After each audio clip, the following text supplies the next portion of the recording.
Good evening, and welcome back to the Pastor Study with Pastor Dan Wessel. Solomon wrote in the book of Proverbs, chapter 4, verse 23, this: Above all else, guard your heart, for it is the wellspring of life. Now, if you know much about Solomon's later life, he didn't follow that very well, and he allowed women to feed thoughts into him, not only sexual thoughts, but thoughts of their gods, and draw him away from the one true God. But all that being said, the reality of this passage is that it's true. The fact that Solomon wandered away from it later makes it no less true. Above all else, guard your heart, for it is the wellspring of life. Now, we're not talking about this beating muscled organ that's in our chest. We're talking about the seat of our emotions, our brains, our thought process. Guard that which controls us. What do we guard it against? We guard it against the things that other people say about us, the negative things that would have us thinking things untrue about ourselves. I'm awful, I'm horrible, I'm a failure, and so on. And believe me, the enemy will do his very best to push you on that, to enhance those thoughts. He'll give you things out of your memories. He'll bring things up you've forgotten about, where you failed or did something wrong, to show you just how much of a failure you are. I know, because I've experienced that. Temptations. If you have had struggles with alcohol over the years, expect the temptations to come in those ways. If your temptation is pornography or sexual addictions, expect your temptations to come that way. We need to guard our hearts when those things come at us. And in some cases, it may mean turning around and walking away from a circumstance. It may be walking, if we're in a store where it has racks of pornography where they can be seen, walking over an aisle and walking around that so that it doesn't attack us. If your addiction is food, and for many people it is, not that food is evil, but when we eat far more than we need and we gain weight, we become overweight, we become obese, we affect our hearts and lungs and everything else. That's when it begins to that's when it has become a problem. So if food is your addiction, don't walk down the candy aisle, especially if you're grocery shopping. Go an aisle over and go around. There are things that we can do that are practical, that help us stay away from these things and to guard our hearts. But there's another thing we can do as well. Paul says in 2 Corinthians chapter 10, verse 5, that we demolish arguments and every pretension that sets itself up against the knowledge of God, and we take captive every thought and make it obedient to Christ. Have you heard those thoughts in your head that the enemy brings to you? You're a failure. Or maybe somewhere in the past in your life, maybe in an abusive relationship or in a different relationship, people have said negative things to you about you.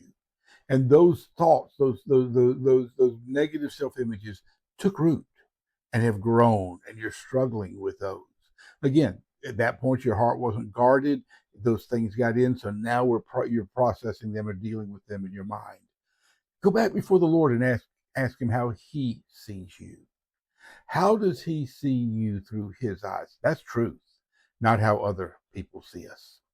We demolish arguments and every pretension that sets itself up against the knowledge of God. What kind of arguments? Arguments that say you deserve this food. You need a beer. You just got to have one, just one beer. And a little bit of pornography won't hurt you. Everybody looks at a little bit. Those are the sort of phrases that Satan uses. And if he penetrates our heart and gets through the defenses around our minds, he sucks us in. And all of a sudden, we find ourselves participating in things that we did not want to do. How does he do it? If you struggle with alcohol, as many do, he'll remind you of how good that last beer tasted. I don't know how many alcoholics I've talked to, some who've been sober for 5 or 10 years or more, could tell you that in moments of weakness, they could still taste that last beer, or perhaps that last cigarette if you've broken the addiction of nicotine. For those people who are addicted to pornography, are involved in pornography, and an inordinate number of men and an increasing number of women have found themselves sucked into that because of its proliferation and availability. The enemy will remind you of how pleasurable that is, and try to suck you and say, just one time. It won't hurt. Well, one time becomes two, becomes 10, becomes all of a sudden you're caught up in the net again. How do we do it? We take the captive every thought before it can bear rotten fruit, before the weeds can grow up in the wheat, before it takes over and drives us places we don't want to go. Before the negative self-image that other people have said about us. Perhaps it was 40 years ago in your childhood, but your memory is still ingrained in your memory. It's stuck there. And it comes back up and reminds you of that time and time and time again. And of course, the enemy will do everything he can to enhance that. We need to ask ourselves again, God, how do you see me? Show me the true me through your eyes, because what God sees through his eyes is truth. That's truth. For good or for bad, that's truth. And if we're honest in asking, he will reveal that to us. And then that can become our truth. Not what we've heard somebody else say, not what some evil person over here said to us, or somebody who was intent on doing us harm, or someone who was listening to Satan whisper in their ear and they were passing it on to us. We need to hear the truth from God. And anything else we guard our hearts against, we guard our minds against, and we take captive those thoughts that are seeking to slip through. Difficult, yes. Impossible, no. Because that's what God has laid out for us. Guard your heart, take captive the thoughts, and walk in Christ. And I'll look forward to seeing you next week back in the pasture.